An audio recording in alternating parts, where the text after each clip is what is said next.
ప్రభువునందు ప్రియులారా, ఆదివారం ఆరాధన లైవ్ కార్యక్రమానికి ప్రేమతో మిమ్మల్ని అందరినీ ఆహ్వానిస్తున్నాం. అందరూ దేవుని సన్నిధికి రండి. ఎవరు కూడా దేవుని సన్నిధిని అశ్రద్ధ చేయొద్దు. అందరూ దేవుని సన్నిధికి రండి. మాతో పాటు అందరూ కలిసి ఏకీవించి ఆరాధనలో పాలు పంపులు పొందవలసిందిగా మనం చేస్తున్నాను. అందరూ దేవుని సన్నిధికి రండి. ఆదివారం యేసు ప్రభువారు మన మరణాన్ని జయించి తిరిగి లేచిన రోజు కనుక మనం చాలా సంతోషంగా నా మీదున్న మరణ శాసనాన్ని కొట్టివేసావు కనుక తండ్రి, సంతోషంగా నీ సన్నిధిలో నేను ఆరాధిస్తున్నానని మనస్ఫూర్తిగా దేవుని సన్నిధిలో మనం కూర్చుందాం. ప్రార్థన చేసుకుని కార్యక్రమాన్ని ప్రారంభించుకుందాం. ప్రార్థన చేసుకుందాం. ప్రేమ కలిగిన మా మహాపరిశుద్ధ పరమ తండ్రి,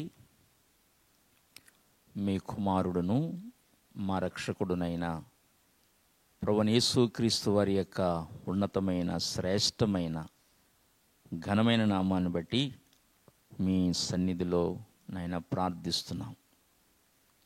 నీవు నమ్మదగిన దేవుడవు, గొప్పవాడివి, శక్తిమంతుడివి.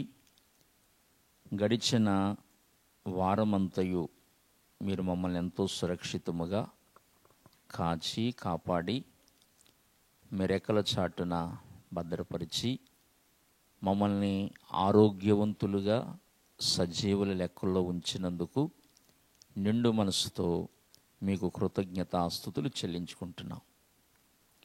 మా చుట్టూనైనా అనేకులు మరి ఈ లోకాన్ని విడిచిపెడుతున్నారు. కరోనా వైరస్ను బట్టి అనేకులు ప్రపంచవ్యాప్తంగా అనేక వేల మంది చనిపోతున్నారు. మీరు మమ్మల్ని ప్రేమించి మమ్మల్ని సజీవ లెక్కల్లో ఉంచి మా ఆయుష్కాలాన్ని మీరు పొడిగిస్తూ తండ్రి మమ్మల్ని నీ కాపుదల కింద ఉంచి కాపాడుతున్న నీ ప్రేమ కొరకు కృతజ్ఞతలు చెల్లించుకుంటున్నాం. దేవా, ఈ సమయంలో ఈ యొక్క నూతన పునరుద్ధానపు దినములో ఈ లైవ్ కార్యక్రమంలో మీరు మాకందరికీ తోడై ఉండమని, ఈ కార్యక్రమాన్ని ఎవరైతే చూస్తూ వస్తున్నారో వీక్షించే ప్రతి వారిని మీరు ఆశీర్వదించమని, దీవించమని ప్రత్యేకంగా ప్రార్థన చేస్తూ ఈ సమయంలో తండ్రి పాటలు పాడుటలో సహాయం చేయండి, వాక్య పరిచర్యలో సహాయం చేయండి. ఇలాగున ప్రతి ఘట్టములో మీరే మాకు తోడై ఉండి సహాయం చేయవలసిందిగా ప్రార్థన చేస్తూ కూడి వచ్చిన వారిని అందరినీ మీ చేతులకు అప్పగించుకుంటున్నాం. అలాగే మీరు మాకు ఇచ్చిన సహవాసములన్నిటి కొరకు ప్రార్థిస్తున్నాం. వేంపాడు సహవాసాన్ని బట్టి, భీమవరం మింటేవారి తోటలో ఉన్న సహవాసాన్ని బట్టి, పాలకొడేరు, అలాగే గౌరవపేట, వేమవరం, ఆచంట ఈ స్థలాల్లో జరుగుతున్న ఈ పరిచర్యను అంతటిని బట్టి, మీరు మాకు ఇచ్చిన సహవాసాలు, ఆత్మీయ బిడలందరినీ బట్టి ప్రత్యేకంగా ప్రార్థన చేస్తూ మమ్మల్ని అందరినీ కూడా మీ దయగల స్థలాలకు అప్పగించుకుంటూ మహిమ, ఘనత, కీర్తి, ప్రభావములు నీ నామమునకి ఆరోపించుకుంటూ యేసుక్రీస్తు ప్రభు నామములో ప్రార్థించి వేడుకొనుచున్నాము తండ్రి. ఆమేన్, ఆమేన్. అందరికీ వందనాలండి. అందరికీ వందనాలు. పాటలు పాడుకుందామండి. చిన్న పాటల పుస్తకాల్లోంచి 280వ పాట మనం పాడుకుందాం. చిన్న ప్రతుల్లోంచి 280వ పాట అందరం కలిసి పాడుకుందాం. మాతో పాటు మీరు కూడా ప్రభువుని స్తుతించండి. స్తుతించెదను యేసు ప్రభున్ జీవిత కాలమంతా, నా రక్షకుడా యేసు ప్రభు, దేవుని గొర్రె పిల్ల. స్తుతించెదను యేసు ప్రభున్ జీవిత కాలమంతా, నా రక్షకుడా యేసు ప్రభు, దేవుని గొర్రె పిల్ల. జీవితర్పింతును సజీవ యాగముగా,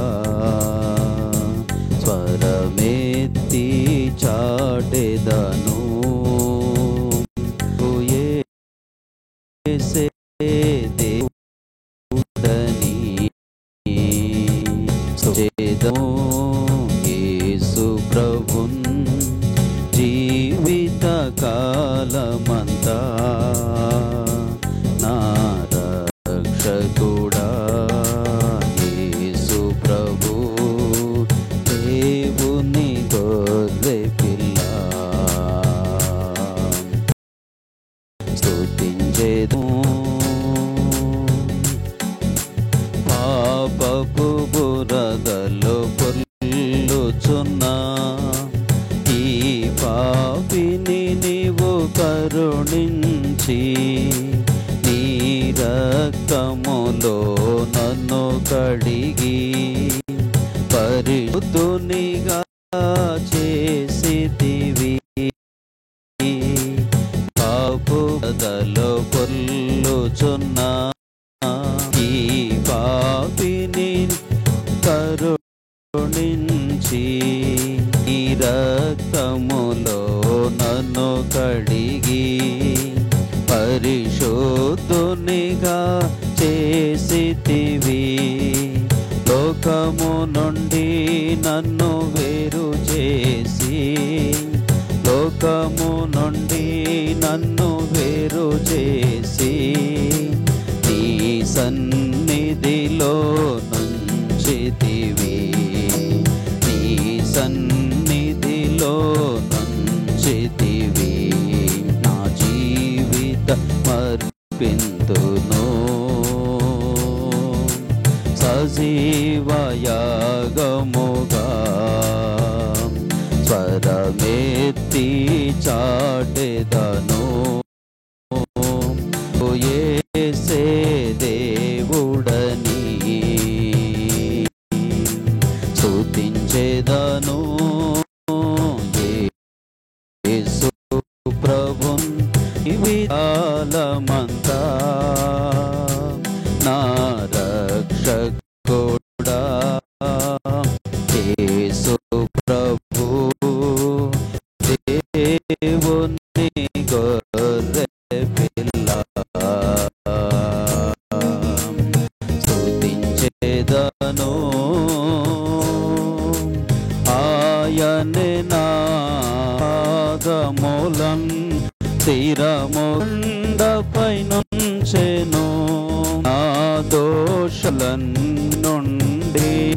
ఆయనే నన్ను విడిపించెను ఆయనే నా పాదములన్ స్థిరముగా బండపై నుంచెను నా దోములన్నిటి నుండి ఆయనే నన్ను విడిపించెను పారద్రోలెను నా పాపములను పారద్రోలెను నా పాపములను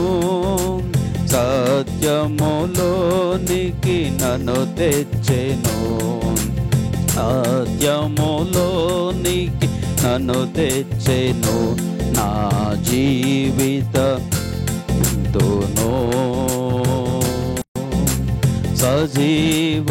సజీవయాగముగా పరమెత్తి చాటెదను ప్రభు యేసే దేవుడని స్తుతించెదను యేసు ప్రభున్ జీవిత కాలమంతా నా రక్షకుడా యేసు ప్రభు దేవుని గొర్రె పిల్ల స్తుతించెదను జాలి పడితివా యేసయ్యా ఈ పాపిని నీవు చూచి విడిపించితివా నా ప్రభువా సాతానుని వల లో నుండి జాలి పడితివా యేసయ్యా, ఈ పాపిని నీవు చూచి విడిపించి ప్రభువా, సాతానుని వలలో నుండి సిల్వ మార్గము నాకు చూపించి,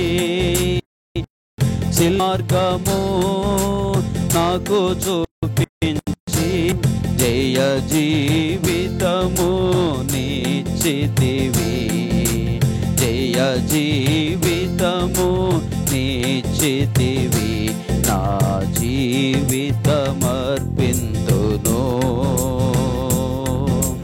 సజీవయాగము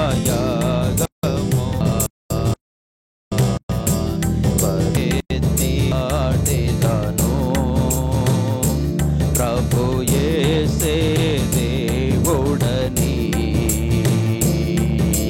స్తుతించెదను, యేసు ప్రభున్ జీవితకాలమంతా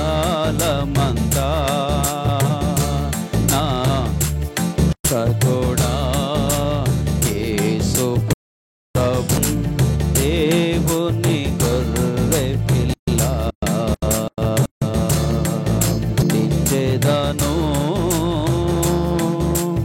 ఆయనే నా బాధలను ఆనందముగా మార్చెను, ఆయనే నా కన్నీటిని సంతోషముగా చేసెను, ఆయనే నా బాధలను ఆనందముగా మార్చెను, ఆయనే నా కన్నీటిని సంతోషముగా చేసెను, మరణమైనను జీవమైనను, మరణమైనను జీవమైనను యేసుని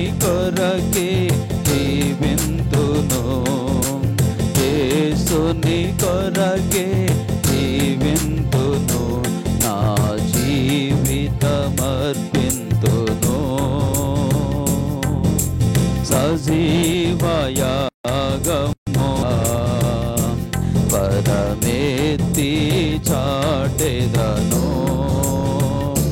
ప్రభు యేసే దేవుడని స్తుతించెదను, యేసు ప్రభున్ జీవితకాలమంతా నా రక్షకుడా, యేసు ప్రభు దేవుని గొర్రె పిల్ల స్తుతించెదను.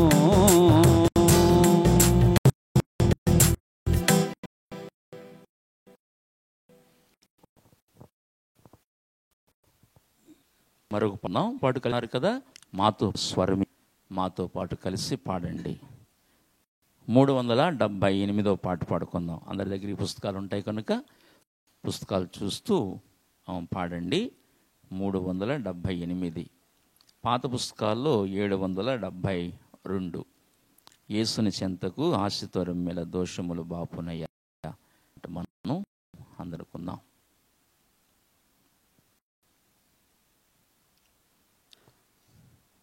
యేసుని చెంతకు ఆశతో రమ్మెల దోషముల్ బాపునయా,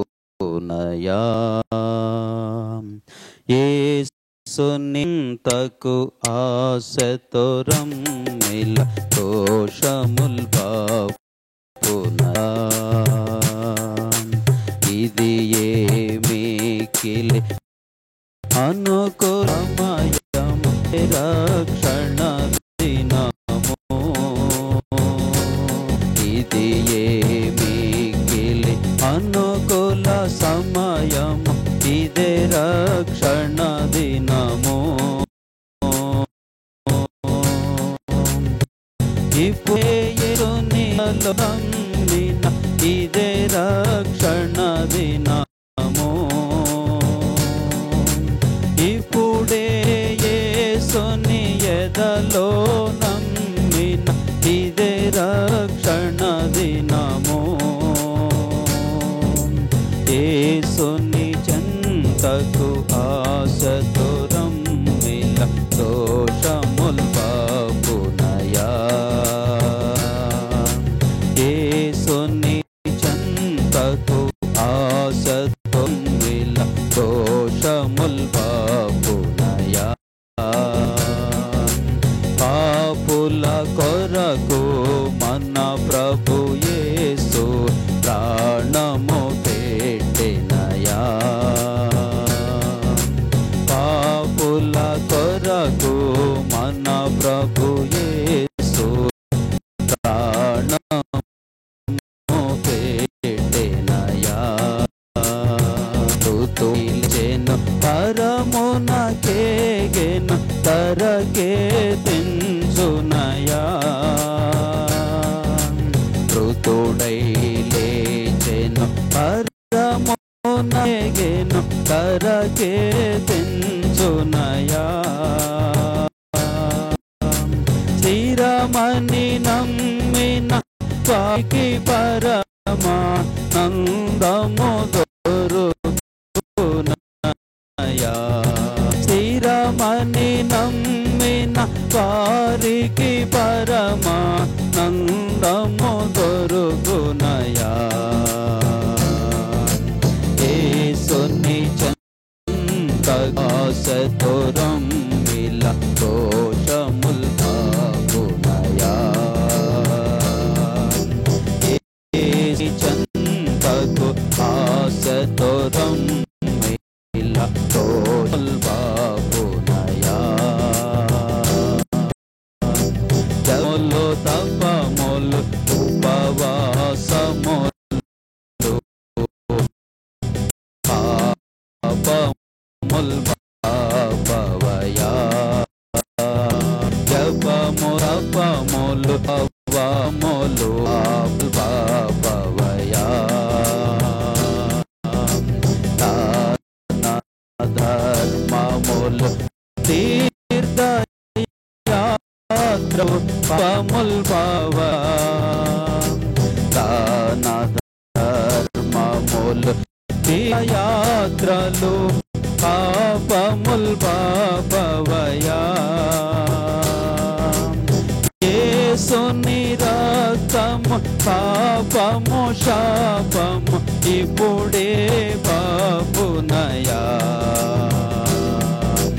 యేసుని రక్తము పాపము శాపము ఇప్పుడే బాపునయా. యేసుని ఆశతో రమ్మిల దోషముల్ బాపునయా. యేసుని చెంతకు ఆశతో రమ్మిల దోషముల్ బాపునయా. యేసుని నామము పావన నామము పాపముల్ బాపునయా. యేసుని నామము పావన నామము పాపమునయా. ఈ శుభవార్త ఈ జగమంతా ఇప్పుడే చాటెదము.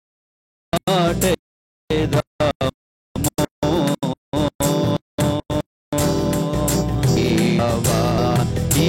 జగమంతా ఇప్పుడే చాటెదము. మోతిన మైకరాదు మరణము తపదయా.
ప్రభునందు ప్రియులారా,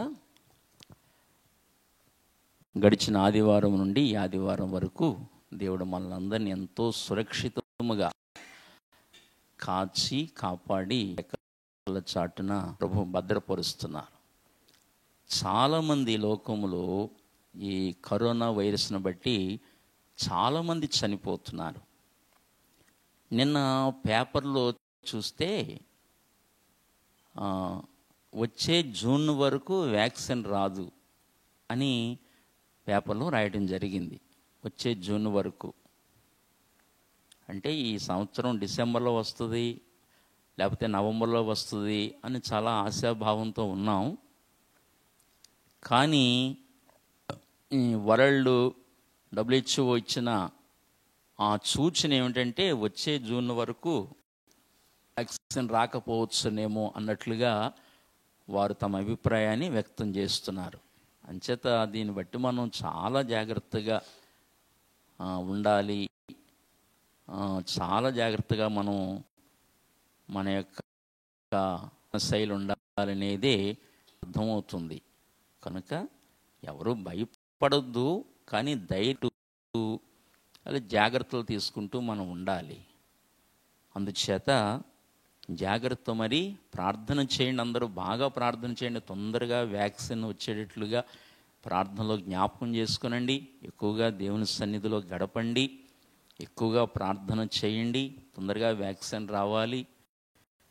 వ్యాక్సిన్ లేట్ అవుతే చాలామంది చారు.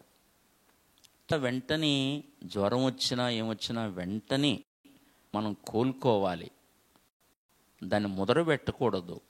ఏ జ్వరమైనా వెంటనే టెస్ట్ చేయించుకోవడం అనేది మంచిది. 1-2 రోజులు అంతే. వెంటనే మెలకు పడిపోవాలి. తొందరగా మెలకు పడిపోయేవాళ్ళు రికవర్ అవుతున్నారు. లేదు భయపడో లేకపోతే అందరూ ఏమనుకుంటారో అని జడిసి ఇంట్లోనే అలాగే మురగబెడితే ప్రాణాల మీదకి వస్తుంది. అంచేత జ్వరం రాగానే 1-2 రోజుల్లో వెంటనే సిగ్గుపడిన అవసరం లేదు. ఇది ఏమీ కూడా అందరికీ వచ్చే బలహీనత. ఇది అందరినీ ఇది తడుతూనే వెళుతుంది. ఎవరు సిగ్గుపడిన అవసరం లేదు. బలహీనత రాగానే వెంటనే 1-2 రోజుల్లో డాక్టర్ దగ్గరికి వెళ్ళి టెస్ట్ చేయించుకోవడం మంచిది. మురగబెట్టకండి, భయపడకండి, జడవకండి, వెంటనే టెస్ట్ చేసుకోవడం చాలా మంచిది.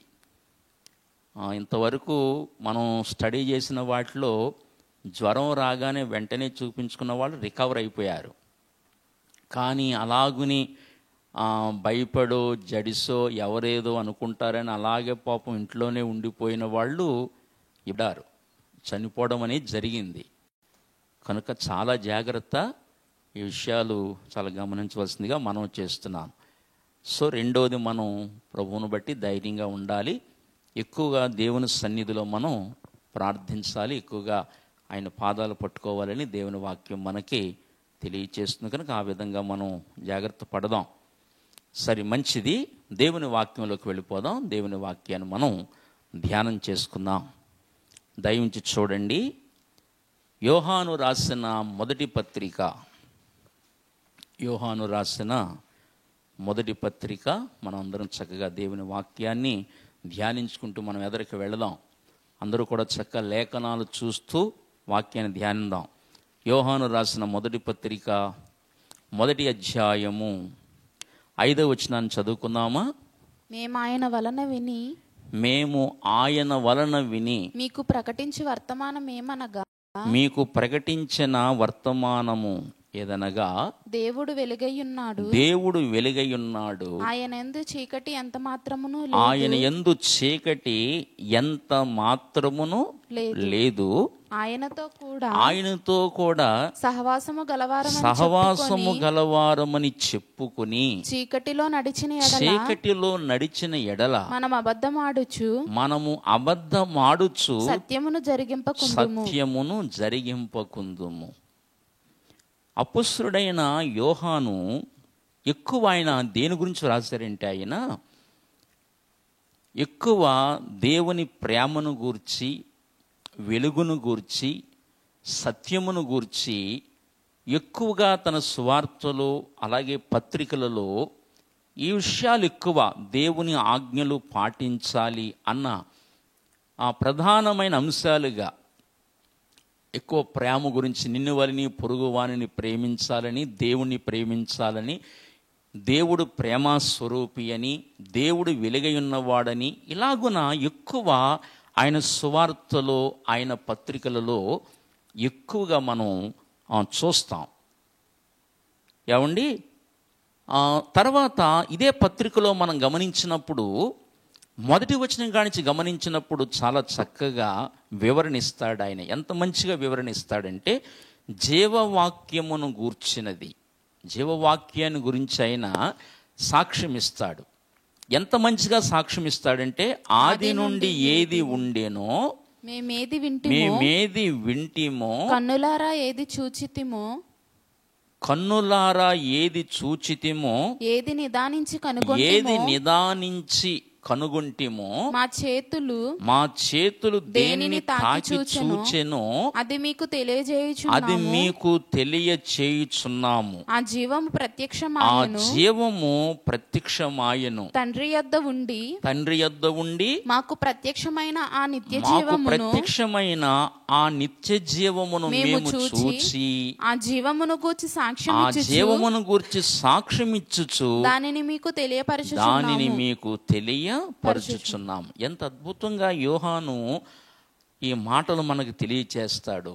ఏది నిదానించి మేము కనుగొంటిమో, మా చేతులు దేనిని తాకి చూచెను.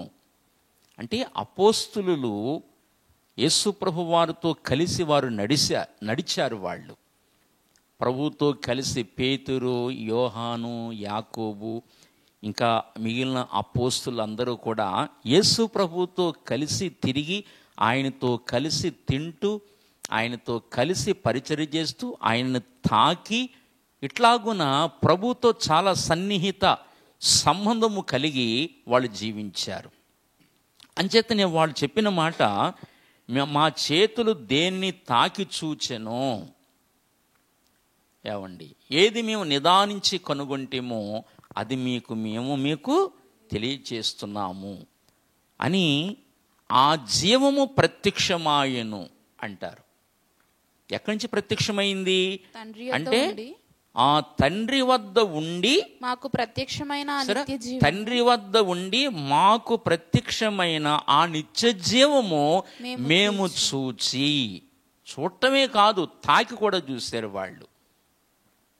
తండ్రి యొద్ద ఉండి మాకు ప్రత్యక్షమైన ఆ నిత్య జీవము మేము చూచి ఆ జీవమును గూర్చి సాక్ష్యం ఇచ్చుచు దానిని మీకు తెలియపరుచుచున్నాము అని చెబుతూ, మాతో కూడా మీకును సహవాసము కలుగునట్లు, సరే, మాతో కూడా మీకును సహవాసము కలుగునట్లు మేము చూచిన దానిని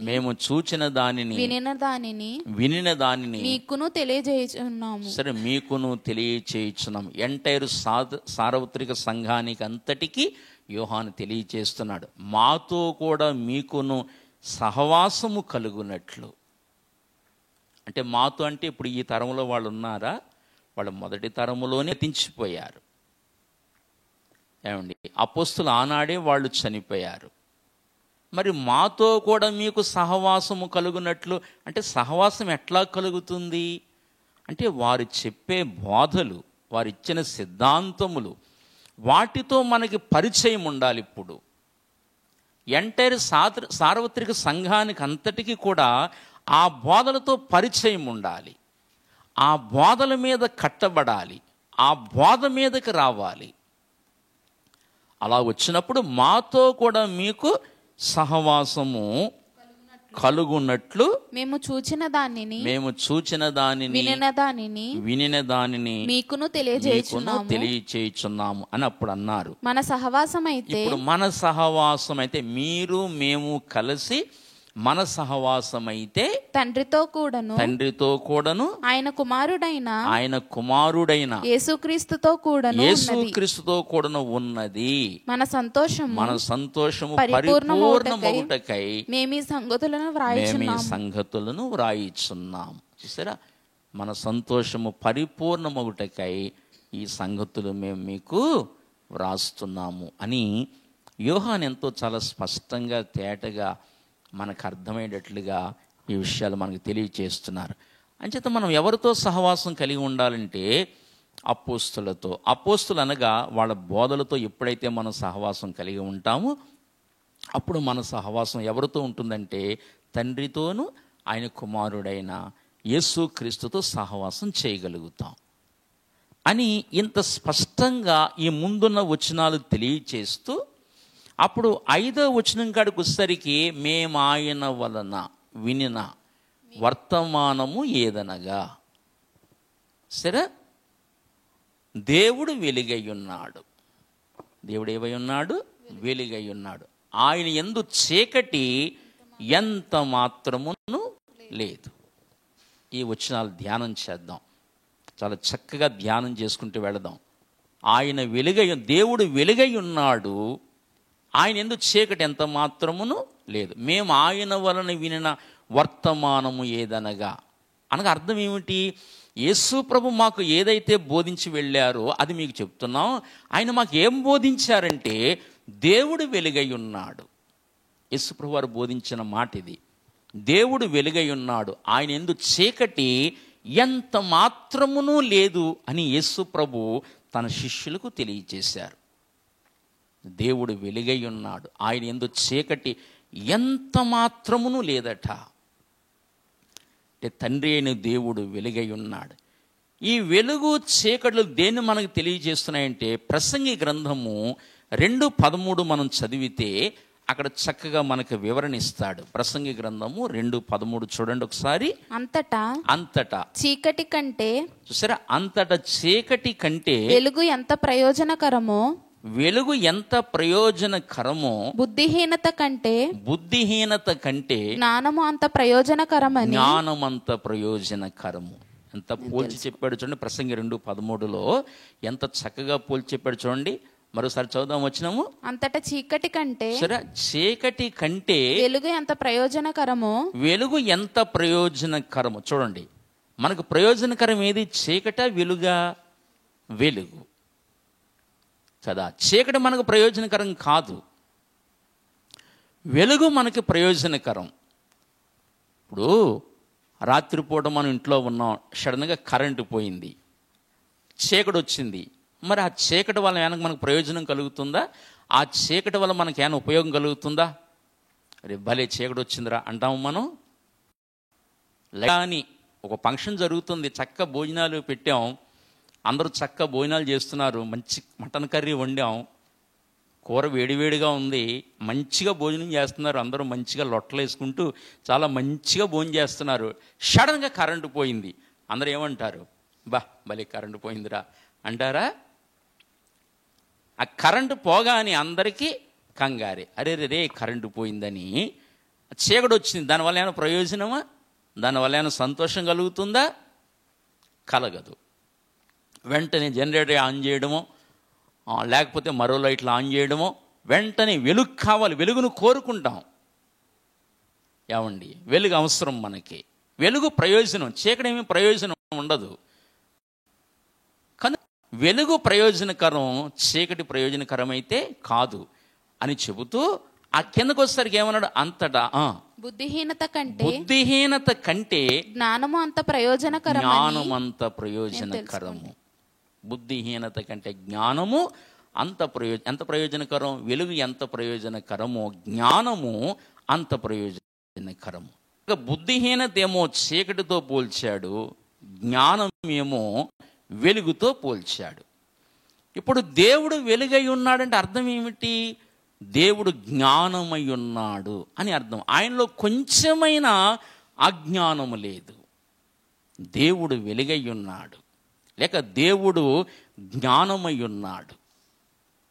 మహాజ్ఞాని అండి. మనం సేవించుతున్న మన తండ్రి ఉన్నాడు చూశారు, మహాజ్ఞాని, మహాజ్ఞాని. ప్రిలారా, మీరు గమనిస్తే ఆ మొదటి సమూయేలు గ్రంథం 2వ అధ్యాయము మనం చూస్తే కొన్ని మాటలు కనబడతాయి. మొదటి సమూయేలు గ్రంథము 2వ అధ్యాయము రెండవ వచనం చదువుకుందామా? యెహోవా వంటి పరిశుద్ధ దేవుడు యెహోవా వంటి పరిశుద్ధ దేవుడు ఒక్కడునూ లేడు. ఒకడునూ లేడు. దేవుని నామానికి మహిమ కలుగును గాక. ఇటువంటి గొప్ప తండ్రిని కలిగి ఉన్నామండి. ఆ వచనాలు చూడండి, మీ కళ్ళతో ఆ వచనాలు గమనించమని మనవి చేస్తున్నాను. 1 సమూయేలు గ్రంథం 2వ అధ్యాయము 2వ వచనం చదువుతున్నాం. యెహోవా వంటి పరిశుద్ధ దేవుడు ఒక్కడునూ లేడు. నీవు తప్ప మరి ఏ దేవుడునూ లేడు. మన దేవుని వంటి ఆశ్రయదుర్గం ఏదియూ లేదు. ఎటువంటి మాటలండి! మన దేవుని వంటి ఆశ్రయదుర్గం ఏదియూ లేదు. యెహోవా అనంత జ్ఞానియగు దేవుడు. సరే, అనంత జ్ఞాని మన దేవుడు. యెహోవా తండ్రి అనంత జ్ఞానియగు దేవుడు. ఆయనే క్రియలను పరీక్షించువాడు. అనంత జ్ఞాని. ఏమండి, ఇక్కడ అనంత జ్ఞాని అని రాశాడు. ఆయన జ్ఞానానికి ఏమి లేదు, మితి లేదు. అనంత జ్ఞాని అట. జ్ఞానానికి మితి లేదటండి. భక్త దావీదు 147వ కీర్తనలో 5వ వచనం ఏమి రాశాడు చూడండి. దావీదు చూడండి, 47వ కీర్తన 5వ వచనం ఏం రాస్తాడు చూడండి. మన ప్రభువు గొప్పవాడు, ఆయన అధిక శక్తి కలిగిన వాడు. ఆయన జ్ఞానమునకు మితి లేదు. ఏమండి, ఆయన జ్ఞానానికి ఏం లేదు, మితి అంటే హద్దు లేదన్నమాట అండి. అనంత జ్ఞాని, ఆయన జ్ఞానానికి మితి లేదు, అధిక శక్తి కలిగిన వాడు. అంతే. నా పాట మనం పాడుకుంటూ ఉంటాం కదా, ప్రభువు గొప్పవాడును, అధిక శక్తి సంపన్నుడు. ప్రభువు గొప్పవాడును, అధిక శక్తి సంపన్నుడు. జ్ఞానమునకు ఆయనే మితియులేని వాడని. జ్ఞానమునకు ఆయనే మితియులేని వాడని. దేవునికి స్తోత్రము గానము చేయుటయే మంచిది. మనముందరము స్తుతి గానము చేయుటయే మంచిది. ఆయన జ్ఞానము మితి లేదు ప్రియులారా. జ్ఞాన సంపన్నుడు. జ్ఞానము బలమైన స్వభావ లక్షణాలు. ఆయన జ్ఞానానికి మితి లేదు. దేవుడు వెలుగై ఉన్నాడు. అస్సలు అజ్ఞానం అనేది ఆయనలో కొంచెమైన వేసమిత్తమైన ఆయనలో అజ్ఞానం అనేది లేదు. యేసు ప్రభువారు చెప్పారు, దేవుడున్నాడు, ఆయన యందుటి మాత్రమును లేదని యేసు ప్రభువారు అపోస్తులకి తెలియచేశారు. ఆ మాటలే మళ్ళీ మనకి తెలియచేస్తూ వచ్చారు. ఏమండి, మనం ప్రసంగి గ్రంథాన్ని చూస్తే 10వ అధ్యాయం చూస్తే, ప్రసంగి గ్రంథము 10వ అధ్యాయములో ఒక మాట మనం గమనించవచ్చు. ప్రసంగి గ్రంథము 10వ అధ్యాయము ఏమండి 1వ వచనం చదవండి ఒకసారి. ప్రసంగి 10:1. బుక్కావాని తైలములో చచ్చిన ఈగలు పడుట చేత అది చెడు వాసన కొట్టును. కొంచెము బుద్ధిహీనత త్రాసులో ఉంచిన ఎడల జ్ఞానమును ఘనతను తేలగొట్టును. సరే, ఈ బుక్కావాని తైలపు చేస్తూ ఉంటుంది కదా, పెద్ద పెద్ద సీసాలు ఉంటాయి. బుక్కవాని యొక్క ఆ సంచిలో పెద్ద పెద్ద సీసాలు ఉంటాయి. ఆ సీసాలో చాలా తైలం ఉంటుంది. ఆ సుగంధ తైలము, మంచి సువాసన వెదజల్లే ఆ బాటిల్స్, పెద్ద పెద్ద బాటిల్స్ వాళ్ళ దగ్గర ఉంటాయి. అందులో చిన్న ఈగలు, 1, 2, 3 ఈగలు పడి అనుకోండి, అందులో మొత్తం 1/2 లీటర్ ఉన్నా లీటర్ ఉన్న ఆ తైలం అంతట్లో 1-2 ఈగలు పండి అనుకోండి, మొత్తం అది చెడు వాసన కొడుతుంది అంతే. అంత తైలం కూడా పాడైపోతుంది, అది చెడు వాసన కొడుతుంది. అట్లాగే అంత తైలం ఈగలు పడితే ఎట్లా ఆ వాసన కొడుతూ వచ్చి కొంచెము బుద్ధిహీనత, సరే కొంచెము త్రాసులో ఉంచిన ఎడల అతనికి అనంత ఎక్కువ జ్ఞానము ఘనత కూడా తేలజేసేస్తుందట. బుద్ధిహీనత కొంచెమైనా అంత బరువటండి, అది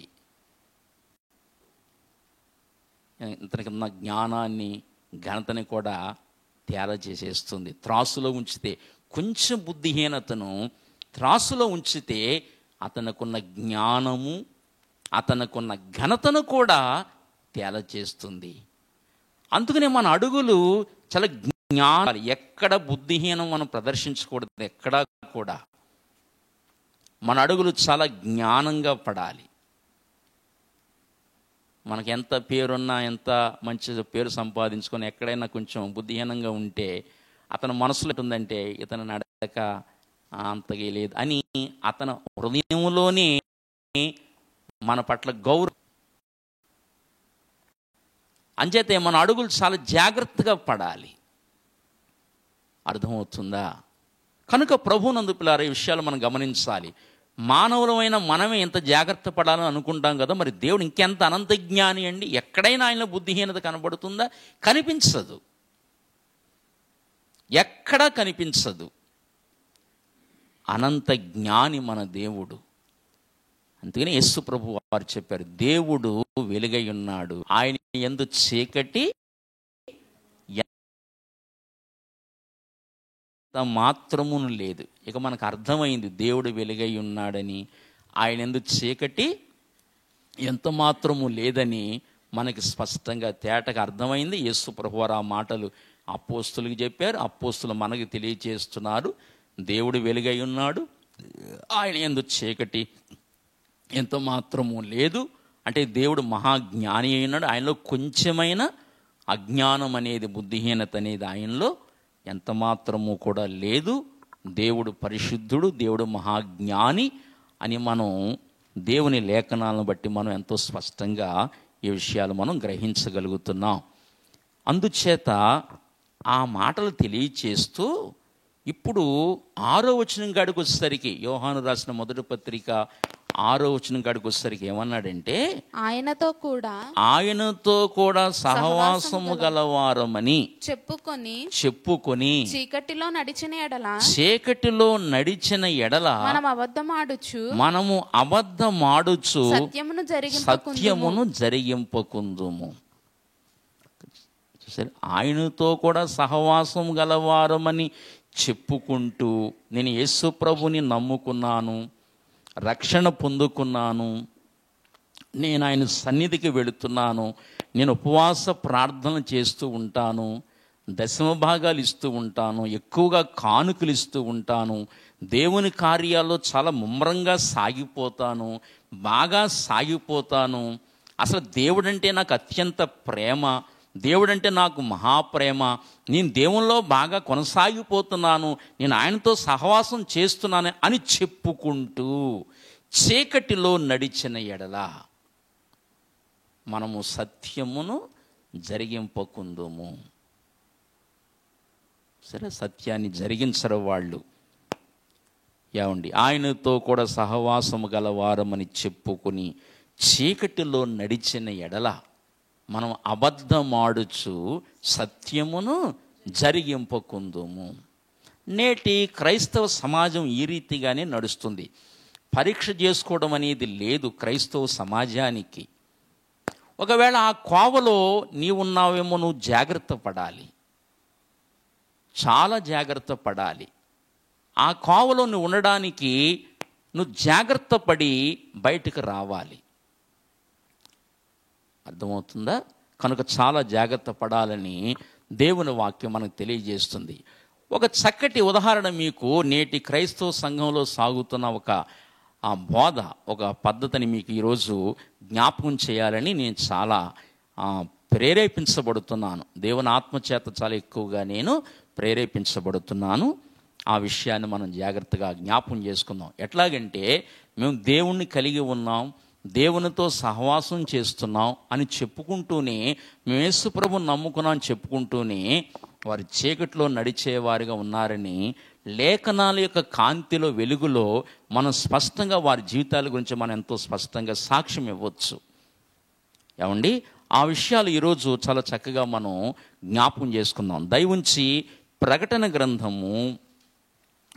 గ్రంథము 13వ అధ్యాయములోకి రండి. చాలా జాగ్రత్తగా ఈ విషయాలు గమనిద్దాం. ప్రకటన గ్రంథము 13వ అధ్యాయములోకి రండి. చూడండి, 13వ అధ్యాయము మొదటి వచనం కానించి జాగ్రత్తగా చదువుకుంటూ వెళదాం. మరియు 10 కొమ్ములను 7 తలలను గల ఒక క్రూర మృగము సముద్రములోండి పైకి వచ్చుట చూచితిని. ఇది యోహాను యొక్క దర్శనము. యోహాను ఏమి చదువుకోలేదు, కానీ ప్రభువుని గాఢంగా ప్రేమించిన వ్యక్తి, దేవునితో మంచి సహవాసము కలిగిన వ్యక్తి, దేవునికి అతి సమీపస్తుడయ్యాడు. శిష్యులందరికంటే అతి సమీపస్తుడయ్యాడు. ఆయన పక్కనే కూర్చుని తన యొక్క తల ఆయన రొమ్ముని ఆంచుకుని కూర్చుంటాడు ఎప్పుడూ కూడా. అందుకని యేసు ప్రేమించిన శిష్యుడు అన్న పేరు ఆయనకు వచ్చింది. ఏమండి, అంత సన్నిహితుడు యోహాను.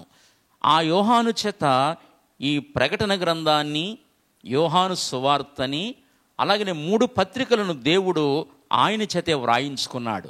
ఆయన చెప్తున్నాడు ఈ మాటలు ఏమనంటే, మరియు 10 కొమ్ములను 7 తలలను గల ఒక క్రూర మృగము సముద్రములోండి పైకి వచ్చుట చూచితిని. 7 తలలు 10 కొమ్ములు.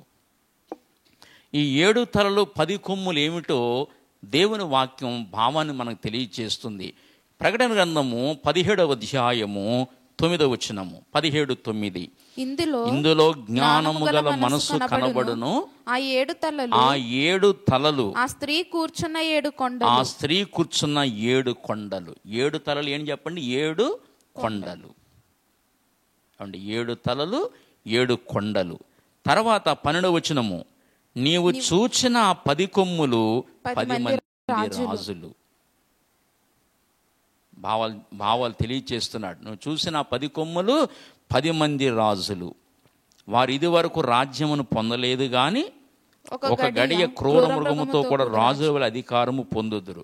వీళ్ళు ఇంకా రాలేదు, అంచె దినాల్లో వస్తారు. దశరాజ్య కూటమి అంచె దినాల్లో వస్తుందని నేను గత ప్రసంగాల్లో మీకు జ్ఞాపకం చేశాను. క్రీస్తు రాకడకు ముందు దశరాజ్య కూటమి, ఏక గవర్నమెంట్ ఏర్పడుతుందని, ఆ సింగిల్ గవర్నమెంట్ ప్రపంచమంతా ఏర్పడుతుందని నేను లోగడ మీకు ఈ విషయాలు జ్ఞాపకం చేశాను. ఇప్పుడు ఇంకా అట్లా మళ్ళీ నేను లోతుగా వెళ్ళనవసరం లేదు. కనుక 7 తలలు అంటే 7 కొండలని, 10 కొమ్ములంటే 10 రాజ్యములని, 10 మంది రాజులను సూచిస్తుందని మనకు స్పష్టంగానే దాని అర్థాలు మనకు తెలిసిపోయినాయి. ఏమండి, ఇదే విషయము ఇక్కడేమో అపోస్తులు మనకు తెలియజేశాడు. ఇదే విషయాన్ని మనకి దానియేలు తెలియజేస్తాడు. దానియేలు గ్రంథము చూడండి, దానియేలు గ్రంథము 7వ అధ్యాయాన్ని తీసుకుంటారు ఒకసారి. దానియేలు గ్రంథము 7వ అధ్యాయము. ప్రవక్త అటు అపోస్తులుడు ఎంత స్పష్టంగా ఈ విషయాలు మనకు తెలియజేస్తున్నారో మీరు గమనిగా మీకు మననాను దయ ఉంచి చూడండి. దానియేలు గ్రంథము 7వ అధ్యాయము చదువుతారా? ఏం మాటలు చదువుతారా? 7వ వచనం కారా?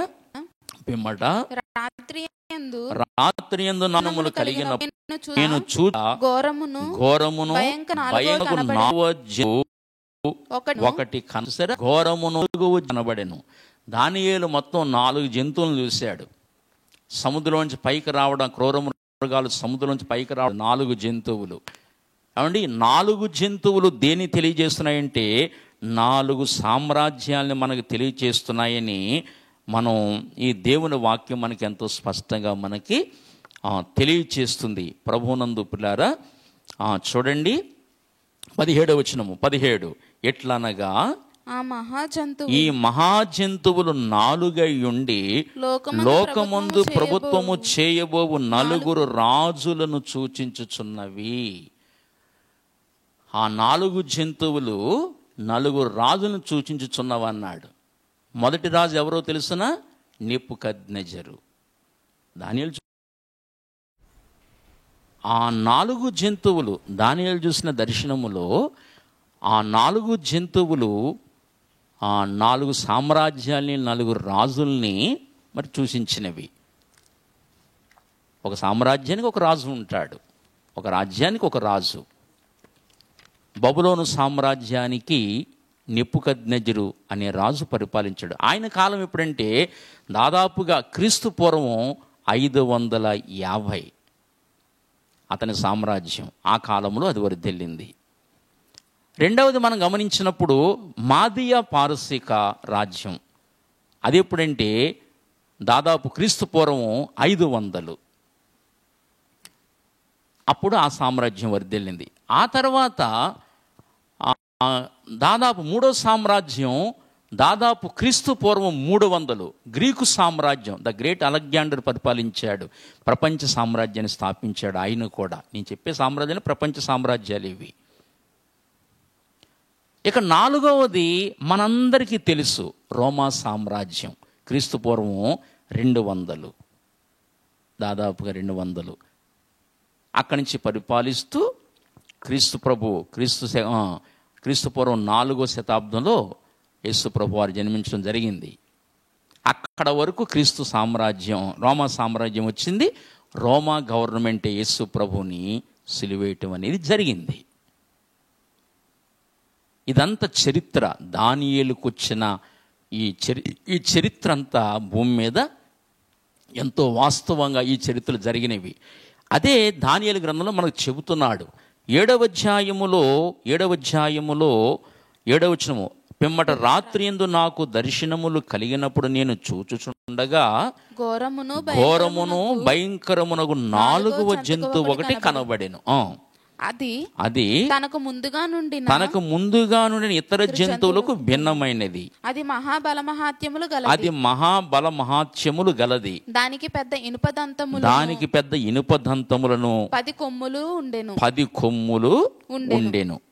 చూసారా, 10 కొమ్ములు ఉండెను. ఆగండి. 4వ సామ్రాజ్యం ఏమని చెప్పుకున్నాం? రోమా సామ్రాజ్యం అని చెప్పుకున్నాం, అవునా? ఈ రోమా సామ్రాజ్యంలో ఉంటే ఏమొస్తుందని చెప్పాడు ఇక్కడ? దానికి పెద్ద ఇనుప దంతం 10 కొమ్ములు ఉండెను. 10 కొమ్ములు అంటే దానియేలు ప్రవక్త 4వ జంతువు అంటే రోమా సామ్రాజ్యం నుండి 10 కొమ్ములు వస్తాయి అని దానియేలు ప్రవక్త చెప్పాడు ఇక్కడ.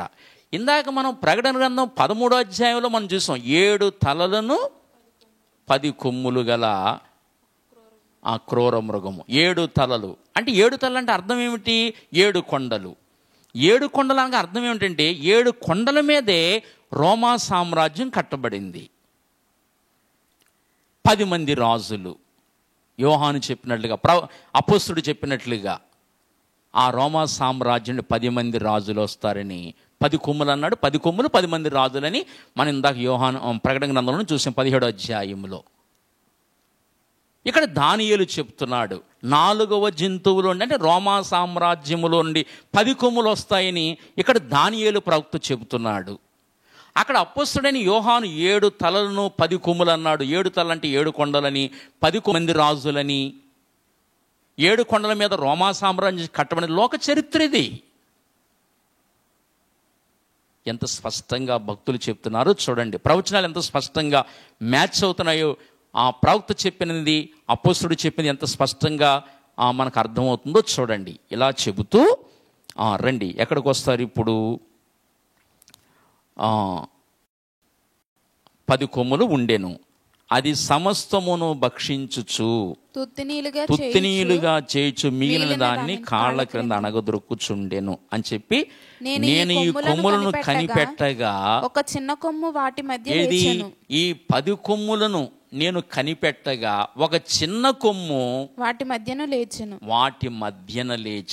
ఒక చిన్న కొమ్ము ఏటి మధ్యన? ఆ 10 కొమ్ముల మధ్యలో లేచిందంటే చిన్న కొమ్ము. దానియేలు చెప్తున్నాడు. అంటే దశరాజ్య కూటమి వస్తుందని, ఆ దశరాజ్య కూటములో నుంచే ఒక చిన్న కొమ్ము వస్తాడని, ఆ చిన్న కొమ్మే క్రీస్తు విరోధని, వాడే క్రూర మృగమని ఎంతో స్పష్టంగా ప్రవక్త తెలియచేస్తున్నాడు. ఏమండి, చూడండి, నేను ఈ కొమ్ములను కనిపెట్టగా ఒక చిన్న కొమ్ము వాటి మధ్యను లేచెను, దానికి స్థలమిచ్చుటకై ఆ కొమ్ములలో 3 పెరిగి వేయబడినవి. ఈ కొమ్మునకు, ఏది ఆ చిన్న కొమ్మునకు, ఈ కొమ్మునకు మానవుల కన్నుల వంటి కన్నుగా మాట్లాడు నోరును ఉండే. సరే, ఈ చిన్న కొమ్మునికి ఏమున్నాయని చెప్పాడు ప్రవక్త? దానియేలు ప్రవక్త ఏముందని చెప్పాడు ఈ చిన్న కొమ్ముకి? మానవ కన్నుల వంటి కన్నులను, తర్వాత గర్వముగా మాటలను దానికి ఉండేను. ఇక్కడ అపోస్తలుడు ఏమంటాడు? రండి గ్రంథములు, ప్రకటన గ్రంథం 13వ అధ్యాయములోకి రండి. ఏమండి, అధ్యాయము 5వ వచనము. డంబపు మాటలను దేవదూషణలు పలుకు ఒక నోరు. ఒకసారి 4వ వచనం చదవండి. ఆ మృగమునకు అధికారం ఇచ్చినందున వారు ఘట సర్పమునకు నమస్కారము చేసిరి. మరియు వారు ఈ మృగముతో సాటి ఎవడు, దానితో యుద్ధము చేయగలవాడు ఎవడని చెప్పుకొనుచు నమస్కారం చేసిరి. మృగం ఇక్కడ మనం చిన్న కొమ్మ అని చెప్పుకుంటాం. చిన్న కొమ్మే క్రీస్తు విరోధి, అతనే క్రూర మృగం అని చెప్పుకుంటున్నాం. ఇక్కడ మృగం గురించి మాట్లాడుతూ 5వ వచనం గడువు, డంబపు మాటలను దేవదూషణలు పలుకు ఒక నోరు దానికి డంబలను ధ్యాన పలుకరు. ఇందాక ప్రవక్త గర్వముగా మాట్లాడు నోరు, ఇక్కడ దేవదూషణ పలుకు ఒక నోరు దానికి ఇవ్వబడెను.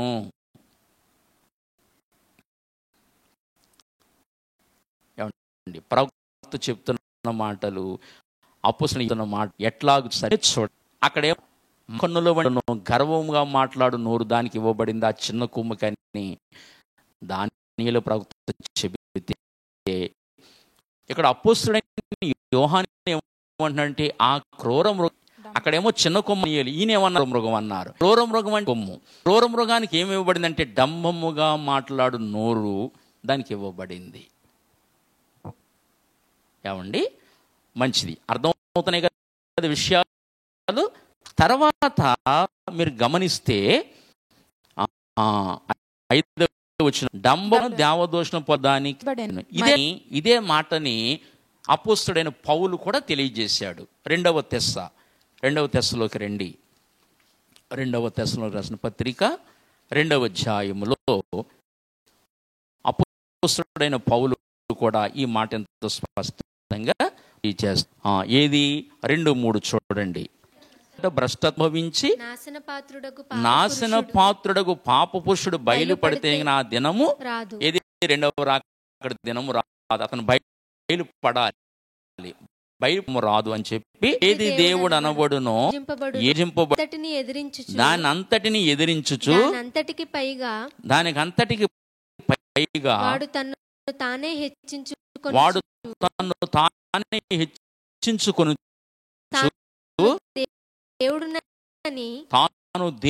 తన కనుపరచు దేవుని ఆలయం కూర్చున్నా ఏ విధంగా ఎవడసపరచని. అంటే ప్రభు ఇప్పుడు ఈరోజు రేపు వచ్చేస్తాడు, ఎల్లుండి వచ్చేస్తాడు చెప్పే బోధన నమ్మకండి.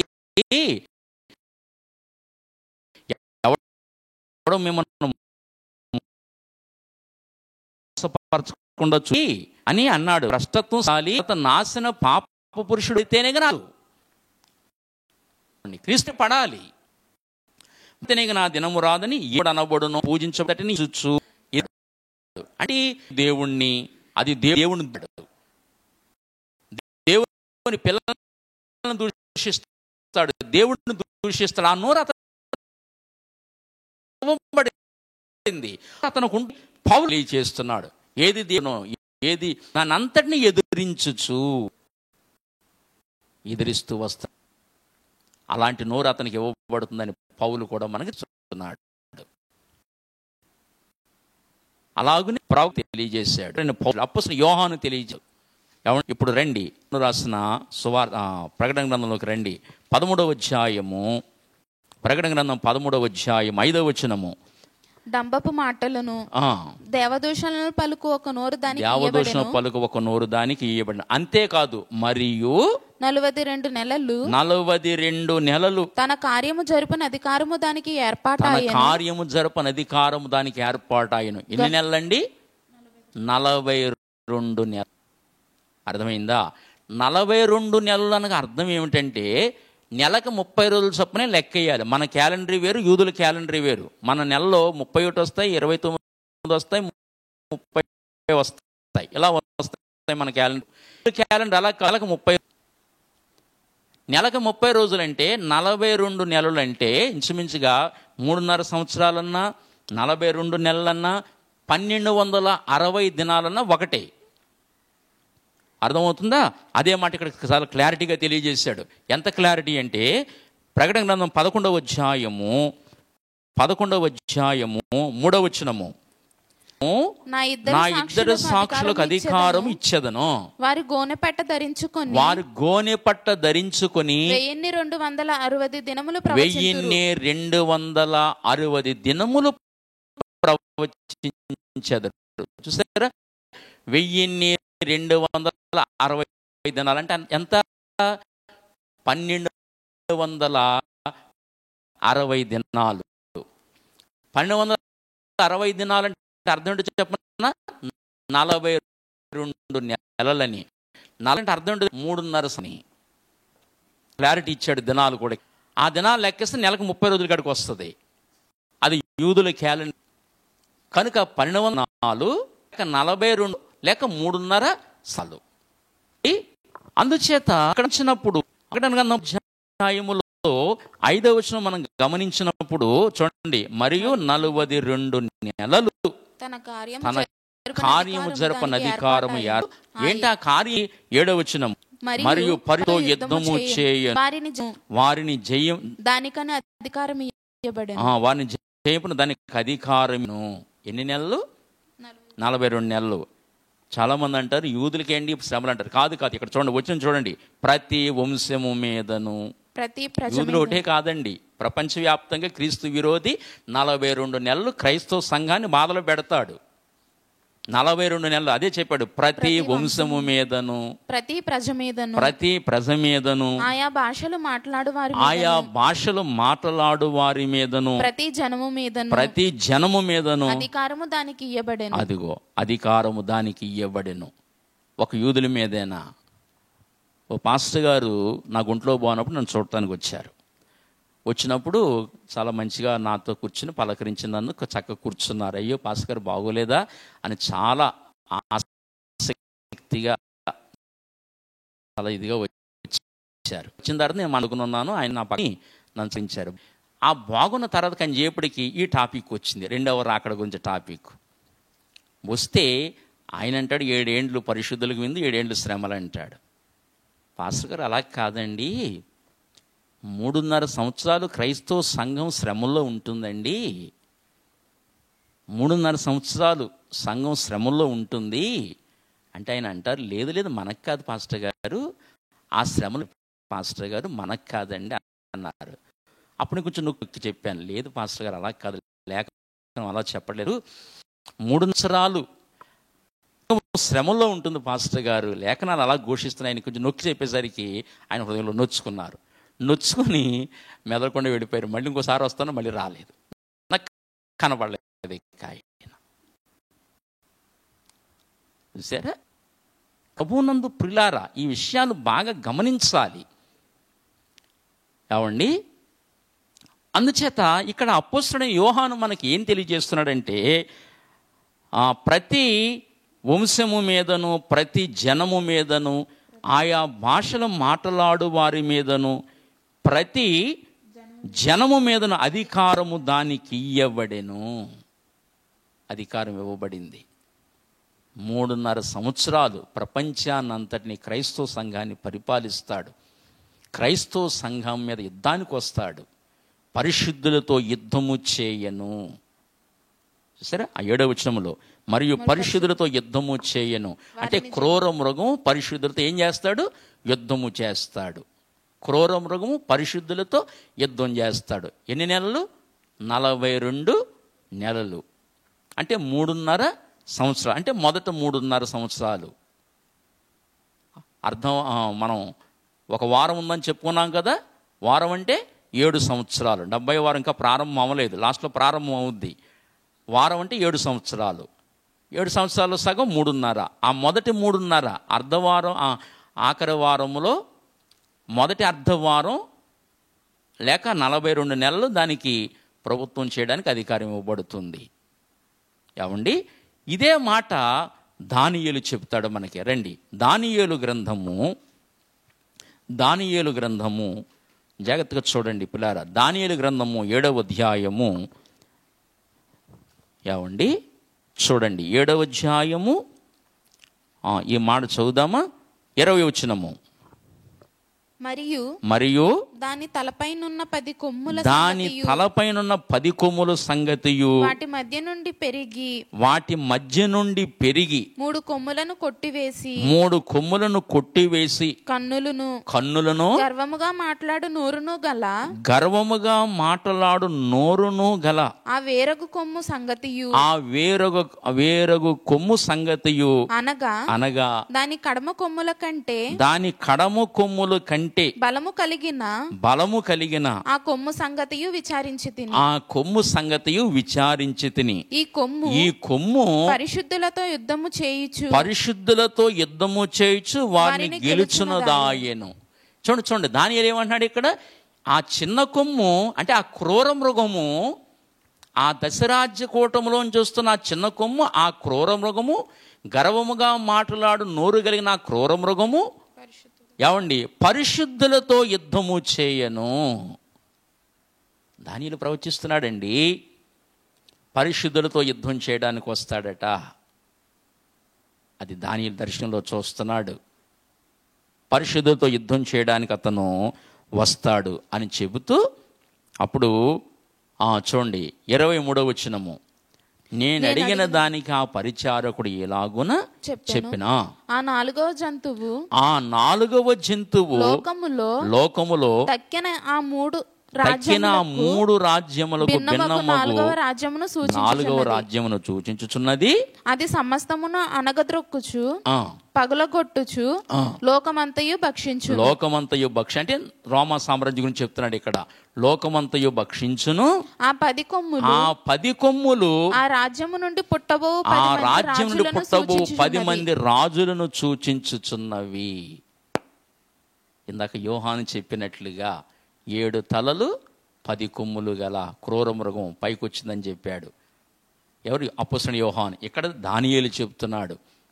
4వ సామ్రాజ్యములో నుండి ఆ 10 కొమ్ములు 24 ఆ 10 కొమ్ములు ఆ రాజ్యం నుండి పుట్టబో 10 మంది రాజులను చూచి. ఏ రాజ్యం అది? రోమా సామ్రాజ్యము. ఇక్కడ స్పష్టంగా దానియేలు తెలియజేస్తున్నాడు 10 మంది రాజులను సూచించుతున్నవి అని అప్పుడు అన్నాడు. కడపట ముందుగా ఉన్న రాజులకు భిన్నమగు మరి ఒక రాజు పుట్టి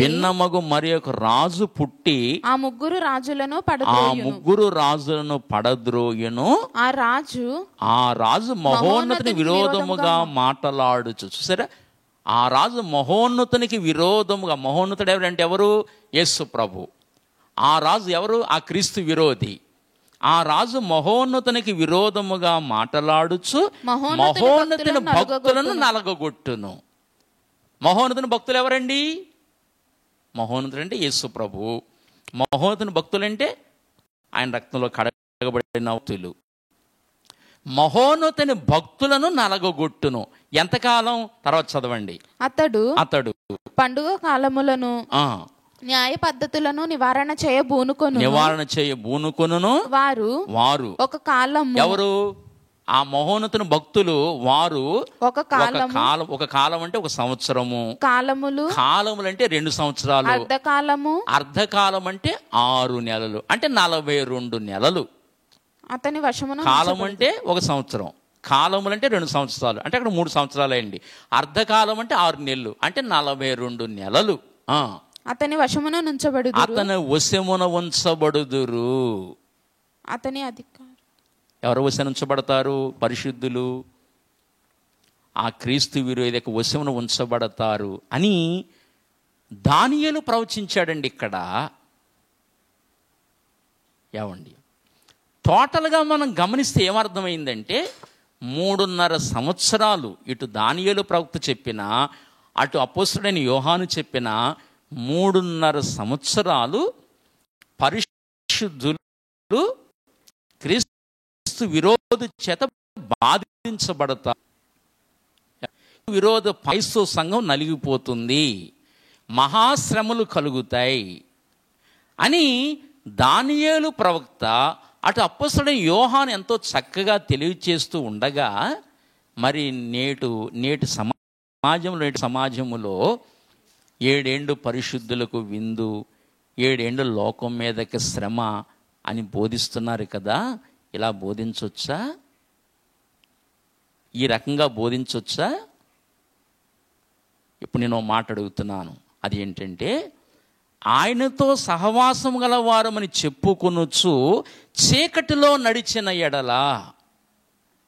చూడండి, మేము ఆయనతో సహవాసం కలిగి ఉన్నాం, మేము ఆయన సేవ చేస్తున్నాం, ఆయన ఘనమైన సేవ చేస్తున్నాం, బలమైన ప్రసంగాలు చేస్తున్నాం, టీవీ ప్రసంగికులు అయిపోయాం అని చెప్పుకుంటూ కూడా, ఆయనతో సహవాసం గలవారని చెప్పుకుంటూ కూడా మరి 7 ఏండ్లు పరిశుద్ధులకు విందు, 7 ఏండ్లు లోకం మీదకి శ్రమ అని ఇలా అబద్ధాలు చెబుతూ ఉంటే సత్యాన్ని ఎట్లా జరిగిస్తారండి వీరు? ఏమండి, సత్యాన్ని ఎట్లా జరిగిస్తారు? దేవుడు వెలుగై ఉన్నాడు, ఆయన ఎందుకు చీకటి ఎంత మాత్రమును లేదు అని చెప్తున్నాడు కదా. ఆయనతో సహవాసం గల వారమని చెప్పుకుంటూ మరి చీకటిలో నడిచిన ఎడల మనం అబద్ధం ఆడుచు సత్యమును జరిగింపకుందుము అన్నాడు కదా. మరి ఈ ప్రసంగాలు ఏమిటి? అలాంటి ప్రసంగాలకి ప్రజలు ఓహో ఏమి ప్రసంగాలు, ఓహో ఆహా అని సత్యాన్ని గమనించకుండా ఏమండి ఓహో ఆహా అనుకుంటూ అబద్ధాల్లో సాగిపోతున్నారు. ఇట్లా బోధించవచ్చా? ఈ రకంగా చేయొచ్చా? ప్రభునందు పిల్లారా, ఇలాంటి విషయాలు నేటి క్రైస్తవ సమాజంలో నడుస్తున్నాయి కనుక మనం జాగ్రత్తగా గమనించాలి. ఏమండి, ఎప్పుడైతే మనము సత్యానికి లోబడతామో దేవుని వాక్యం ఏం సెలవిస్తుందంటే గమనించండి. పేతురు రాసిన మొదటి పత్రిక చూడండి, దయవుంచి ఒక మాట మీకు తెలియచేసిన. పేతురు రాసిన మొదటి పత్రిక 1వ అధ్యాయం 23వ వచనం చదువుదామా? మీరు క్షయబీజము నుండి కాక శాశ్వతమగు జీవము గల దేవుని వాక్యమూలముగా అక్షయ బీజము పుట్టింపబడిన వారు కనుక నిష్కపటమైన సహోదర ప్రేమ కలుగునట్లు మీరు సత్యమునకు విధేయులౌట చేత మీ మనస్సులను పవిత్రపరచుకొనిన వారయుండి. అంటే నెంబర్ 1 మొదటి విషయం ఏంటంటే, మనం ఎప్పుడైతే సత్యానికి విధేయులం అవుతామో మన మనస్సు పవిత్రపరచబడుతుంది. మనసులో అబద్ధాలు ఉంటే ఎట్లాగండి?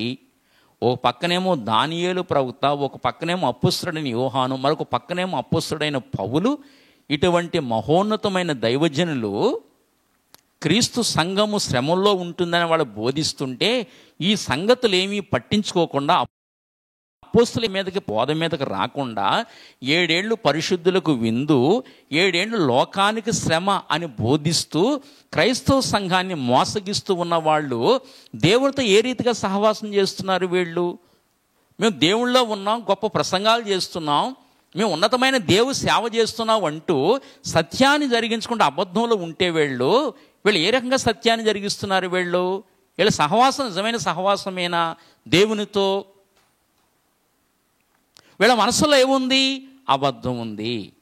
లేఖన కాంతిలో మనం తన జాగ్రత్తగా పరిశీలన చేస్తే మనసులో ఏముంది? అబద్ధం కనబడుతుంది. అంచేత నెంబర్ 1 మొట్టమొదట సత్యానికి విధేయులం అవుతే మనస్సు పవిత్రపరచబడుతుంది. అది మొదటి విషయం.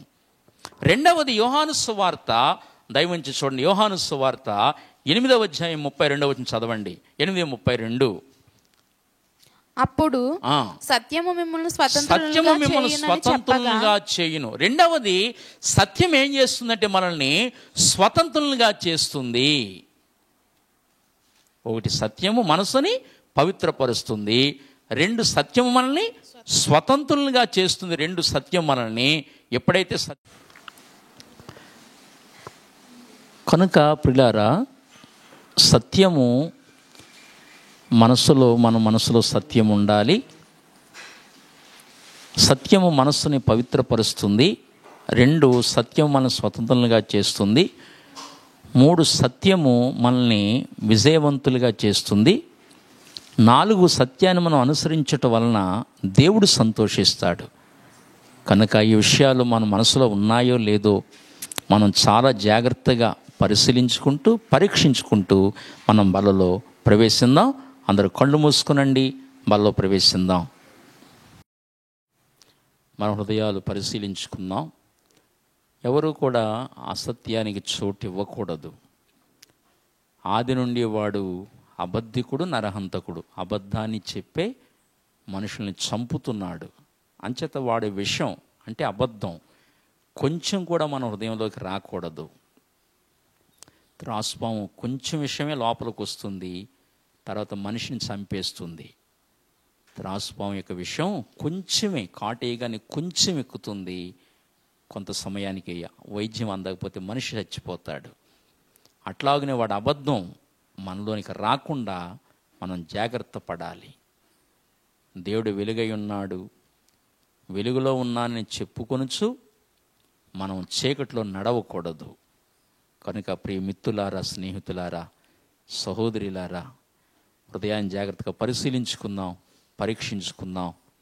నా నడక ఎట్లా ఉంది భూమి మీద? సత్యానికి చోటిచ్చే వ్యక్తిగానే ఉన్నానా, లేకపోతే అబద్ధానికి చోటిచ్చే వ్యక్తిగా ఉన్నానా అనేది ఎవరికి వారు హృదయాన్ని పరిశీలించుకుంటూ ప్రభు శరీరంలో పాలు పొందుదాం.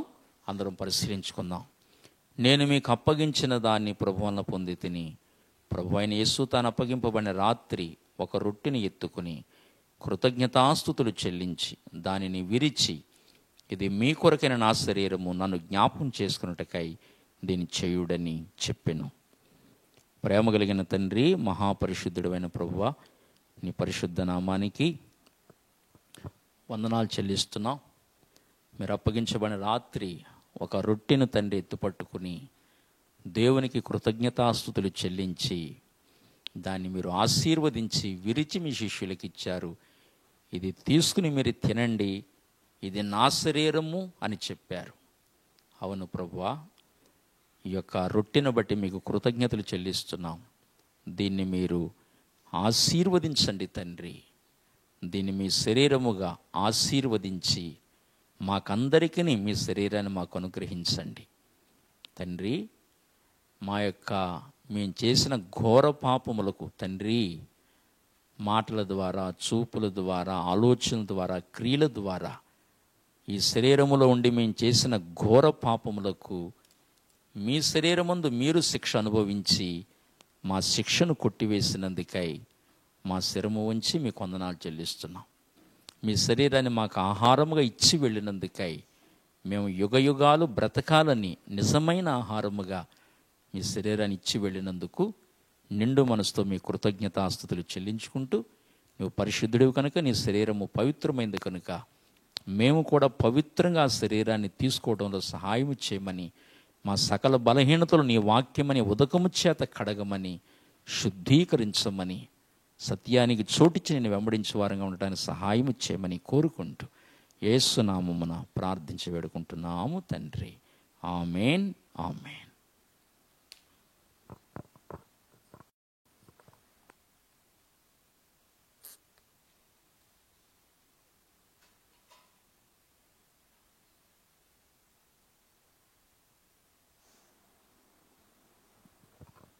పిల్లరా, ప్రభు శరీరంలో పాలు పొందండి. మీ కుడి చేతులు చూపించండి.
అందరికీ కూడా ప్రభు శరీరం అందని నమ్మి ప్రభు శరీరాన్ని ఆపు చేస్తున్నాను. ప్రార్థన చేసుకుని ప్రభు శరీరంలో పాలు పొందుదాం. పరిశుద్ధుడైన తండ్రి, శరీరాన్ని బట్టి మీకు కృతజ్ఞతలు చెల్లించుకుంటున్నాం. ఈ శరీరంలో యోగ్యమైన పాలు మాకు అనుగ్రహించమని కోరుకుంటూ యేసునామమున ప్రార్థించి వేడుకుంటున్నాము తండ్రి, ఆమేన్. పాలు పొందుదాం ప్రభు శరీరంలో.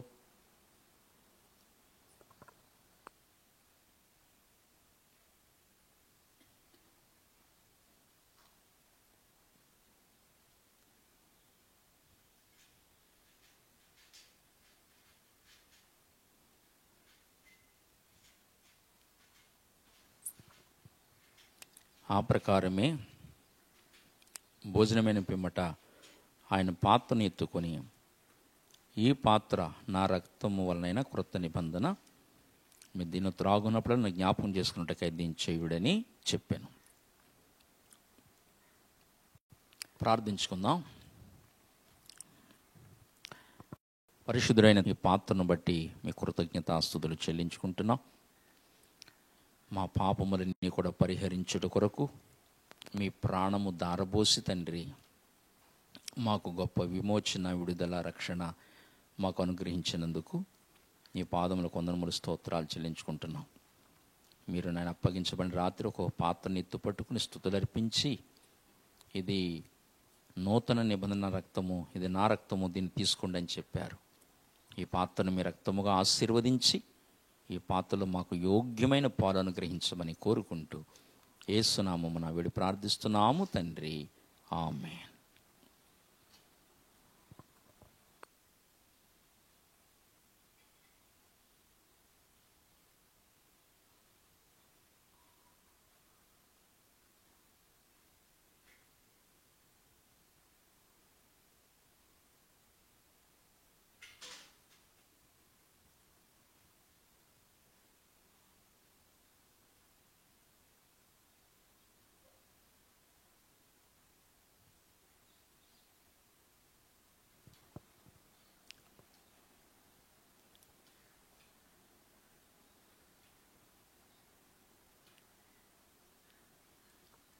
మీ కుడి చేతులు చూపించండి, పాత్రలో పాలు పొందురు గాని.